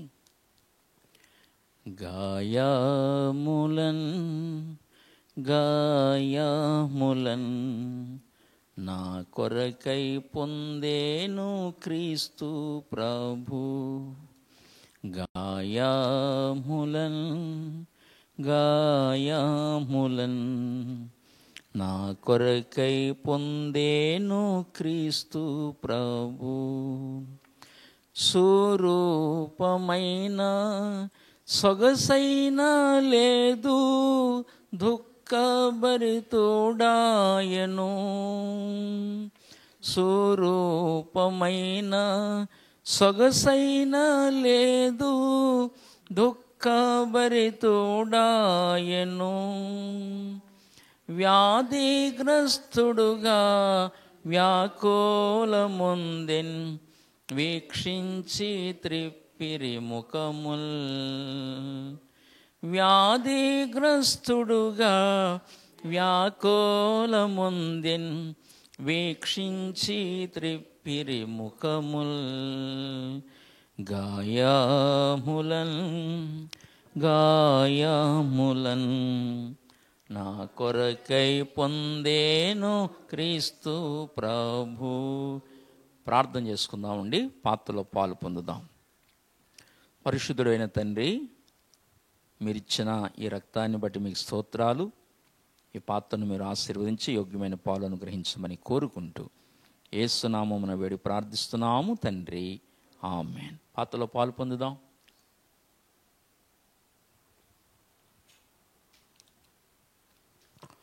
మిగిలిన రక్త మాంసముల కొరకు మనం ప్రార్థించుకుందాం. ప్రేమ కలిగిన తండ్రి, మహాపరిశుద్ధుడైన ప్రభు, మీ ఉన్నతమైన శ్రేష్టమైన నామమును బట్టి ప్రార్థిస్తున్నాం. దేవా, ఈ సమయంలో నీ బల్ల మీద మిగిలిన రక్త మాంసములను బట్టి ప్రార్థిస్తున్నాం. మీరు మమ్మల్ని ఎలాగైతే వెలిగించారో, మా మనోనేత్రాలు ఎట్లా వెలిగించి నీ విశేషమైన కనికరము చొప్పున మాకు రక్షణ ఎట్లా ఇచ్చారో, అలాగునే ఇంకా మా రక్త సంబంధులలో, సంఘములో, సంఘానికి వెలుపల కోటాను కోట్ల మంది మా తెలుగు రాష్ట్రాల్లో, భారతదేశంలో, ప్రపంచవ్యాప్త దేశములన్నిటిలో కూడా రక్షణ లేని మనుషులు కోట్ల కొలదిగా ఉన్నారు. గుడ్డివారిగా, సత్యదైవంని ఎరగని వారిగా కోట్ల మంది ఉంటూ ఉండగా వారి విషయమై నీ సన్నిధిలో ప్రార్థన చేస్తున్నాం, భారముతో ప్రార్థిస్తున్నాం. అయ్యా, వారికి రక్షణ ప్రసాదించండి. నీవే దేవుడవని వారి అంతరంగాలను ఒప్పింప చేయండి. వారు మారు మనసు పొంది, రక్షణ పొంది, పరిశుద్ధులై నీ శరీరములో, రక్తములో పాలు పొందు కృప వారికి ఇవ్వండి. అట్టి వారి కొరకే నీ రక్త మాంసములు బల్ల మీద మిగిలి ఉన్నవని జ్ఞాపకం చేసుకుంటూ వారి కొరకు ప్రార్థిస్తున్నాం. అలాగే తండ్రి, పాలు పొందుచున్న మేము కడవరకు సత్యమందు నిలకడగా స్థిరపడి తండ్రి మా రక్షణ కాపాడుకుంటూ నమ్మకంగా నీలో జీవించే ధన్యత మాకు ఇవ్వండి. అయోగ్యంగా పొంది ఉంటే మమ్మల్ని క్షమించి మరొక అవకాశం మాకు అనుగ్రహించవలసిందిగా కోరుకుంటూ, మమ్మల్ని అందరినీ మీ హస్తాలకు అప్పగించుకుంటూ మమ్మల్ని అందరినీ దీవించమని కోరుకుంటూ యేసు నామమున ప్రార్థించి వేడుకుంటున్నాము తండ్రి. ఆమేన్, ఆమేన్. ప్రియులారా, మన పాటల పుస్తకంలోంచి 240వ పాట పాడుకుందాం. 200 పాత పుస్తకాలు 206, కొత్త పుస్తకాల్లో 240. ఈ పాట ఒక 3 శరణాలు పాడుతూ ప్రభువుని మనం ఆరాధన చేద్దాం. ఆ తర్వాత వ్యక్తిగతంగాను సామూహికంగా ఆరాధన చేసి ఆశీర్వాదంతో మనం ముగించుకుందాం. ఈ పాట మనం పాడుకుందాం. ప్రభు గొప్ప కార్యములు చేసెనని మనమోత్సాహించెదము. ప్రభు గొప్ప మేలుల వర్షము మనపై కురిపించెనా. ప్రభు గొప్ప మేలుల వర్షము మనపై కురిపించెనా. ఆహా, స్తోత్రము స్తోత్రములు ఇంతవరకు కాచే. ఆహా, స్తోత్రము స్తోత్రములు ఇంతవరకు కాచే. పాత్రులముగా సేవిందుము, పాత్రులముగా సేవిందుము. దైవ కార్యములు జనముల మధ్య ప్రసిద్ధి చేయుదము. దైవ కార్యములు జనముల మధ్య ప్రసిద్ధి చేయుదము. దేవుని ఆశ్చర్య కార్యము మనలో ధ్యానించి పాడెదము. దేవుని ఆశ్చర్య కార్యము మనలో ధ్యానించి పాడెదము. ఆహా, స్తోత్రము స్తోత్రములు ఇంతవరకు కాచే. ఆహా, స్తోత్రము స్తోత్రములు ఇంతవరకు కాచే. పాత్రులముగా సేవిందుము, పాత్రులముగా సేవిందుము. మన భారములన్నీయు తొలగించి ఘన కార్యములను చేసే. మన భారములన్నీయు తొలగించి ఘన కార్యములను చేసే. దినమెల్లా పాడుచు ఘనపరచెదము, నాటించెదమెలలో. దినమెల్లా పాడుచు ఘనపరచెదము,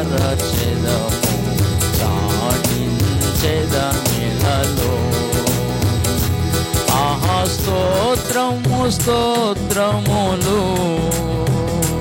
ఇంతవరకు కాచే. ఆహా స్తోత్రములు ఇంతవరకు కాచే.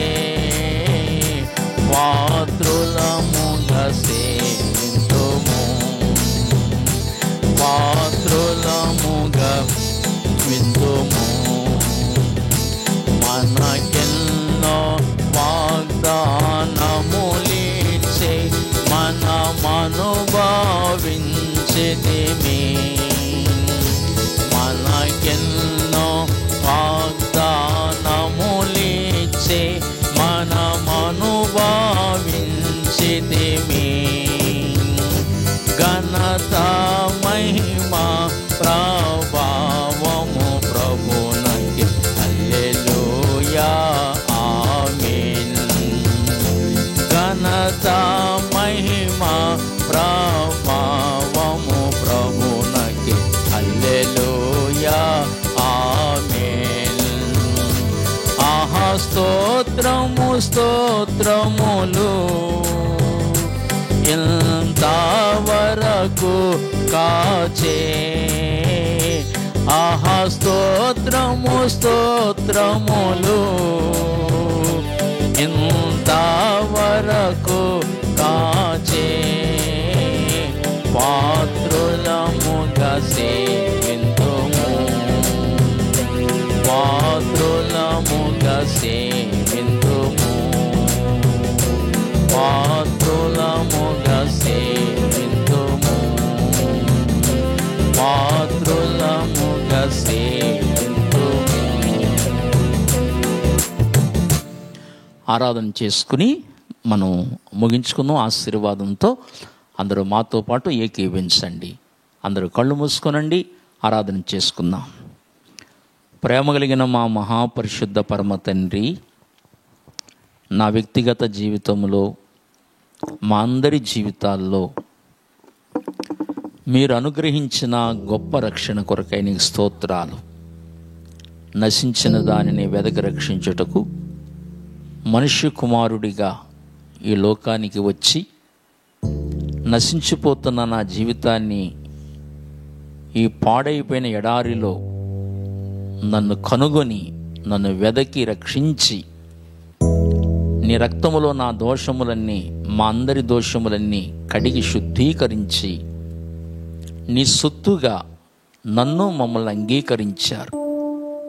మీ వంశములోకి చేర్చుకున్నారు, స్వకీయ సాంపాద్యంగా చేసుకున్నారు. పరిశుద్ధమైన జనాంగముగా మీ సొత్తుగా నన్ను మమ్మల్ని అంగీకరించినందుకై వందనాలు తండ్రి. నిజంగా మా బ్రతుకులు ఎన్నిక లేనివి, నా జీవితం అయితే ఎన్నిక లేని జీవితం తండ్రి. పాపముల చేత సచ్చిన వాడనై నరక పాత్రుడిని తండ్రి. అటువంటి నన్ను మమ్మల్ని ప్రేమించి ఇంత గొప్ప రక్షణ ఇచ్చారు, ఇంత గొప్ప లేఖనాలు మాకు ఇచ్చారు, సహవాసమునిచ్చారు, పరిశుద్ధాత్మ దేవుణ్ణి పంపించారు, నీ రక్తమాంసంలో మమ్మల్ని పాలిభాగస్తునిగా చేశారు. ఇన్ని గొప్ప మేలులన్నిటి కొరకై నిండు మనసుతో సాగిలపడి మా హృదయపూర్వక వందనములు, స్తోత్రాలు, కృతజ్ఞతాస్తుతులు మీకు ఆరోపించుకుంటున్నాం. త్రియేక దేవ, మీ పాదములకు సమర్పించుకుంటున్నాం. నా వ్యక్తిగత, మా అందరి వ్యక్తిగత జీవితాల్లో, సంఘ జీవితంలో, కుటుంబ జీవితాల్లో మీరు చేసిన ఉపకారములు, మహోపకారములు అన్నిటి కొరకై వందనములు, స్తోత్రాలు చెల్లించుకుంటున్నాం. ఇంతవరకు మీరు మమ్మల్ని సురక్షితముగా కాచి కాపాడుతూ వచ్చారు. భయంకరమైన పరిస్థితులు గుండా లోకము నడుస్తూ ఉండగా ఎప్పటికప్పుడు మా ఎడల నమ్మకమైన కాపరివిగా ఉండి మమ్మల్ని కాపాడుతూ వస్తున్న మీ ప్రేమ కొరకే వందనాలు. మమ్మల్ని, మా పిల్లల్ని, కుటుంబాలను, మాకు ఇచ్చిన సమస్తాన్ని మీరు కాపాడుతూ వస్తున్నందుకై కృతజ్ఞతాస్తుతులు చెల్లించుకుంటున్నాం. మీరు చేస్తున్న గొప్ప మేలు ఉపకారములన్నిటి కొరకై వందనములు, స్తోత్రాలు తండ్రి. ఇక ముందున్న జీవితాలు కూడా నమ్మకంగా కాపాడగలిగే నమ్మకమైన కాపరవని మీకు విజ్ఞాపనము చేసుకుంటూ ప్రియులందరినీ కూడా మీ హస్తాలకు అప్పగించుకుంటూ, నన్ను కూడా నీ బలమైన హస్తాలకు అప్పగించుకుంటూ సంఘాల్లో ఉన్న ప్రతి అవసరతను మీరే తీర్చి వ్యాధిగ్రస్తులను బాగు చేయండి, అవసరతలు తీర్చండి, అక్కర్లు తీర్చండి, సంఘాన్నంతటిని దీవించమని కూడా కోరుకుంటూ ప్రార్థిస్తూ, అలా మా ఆరాధనలు కూడా మీకే సమర్పించుకుంటూ ఈ స్తుతి ఆరాధన, సంఘమర్పించే ఆరాధన మా ప్రభువైన యేసుక్రీస్తు వారి పేరట ఆరాధించి మహిమపరుచుకొనుచున్నాము తండ్రి. ఆమేన్. మన తండ్రి అయిన దేవుని దీవెనయు పరిశుద్ధాత్మని యొక్క అన్యోన్య సహవాసము, క్రీస్తు వారి యొక్క నిత్య కృప చేరువచ్చిన మనందరికీ, భూలోకంలో సకల భక్త కోటికిని సదాకాలము దేవుడు తోడై ఉండి నడిపించునుగాక. ఆమేన్. ఆమేన్. అందరికీ వందనాలండి. God bless you. సాయంకాలం మళ్ళీ లైవ్ ఉంటుంది. లైవ్ కార్యక్రమాన్ని ఎవరు పోగొట్టుకోవద్దండి. ప్రతిరోజు కుటుంబం అంతా కష్టపడి లైవ్ కార్యక్రమాన్ని చేస్తున్నాం కనుక మీరెవరు అశ్రద్ధగా ఉండొద్దు, అలక్ష్యంగా ఉండొద్దు. మేము ఎంతో కష్టపడి ప్రయాసపడి మీ కార్యక్రమాలు అందిస్తున్నాం కనుక మీరందరూ కూడా కార్యక్రమాలు చూస్తూ ఇతరులకు కూడా పరిచయం చేయవలసిందిగా మనం చేస్తున్నాం. అలాగే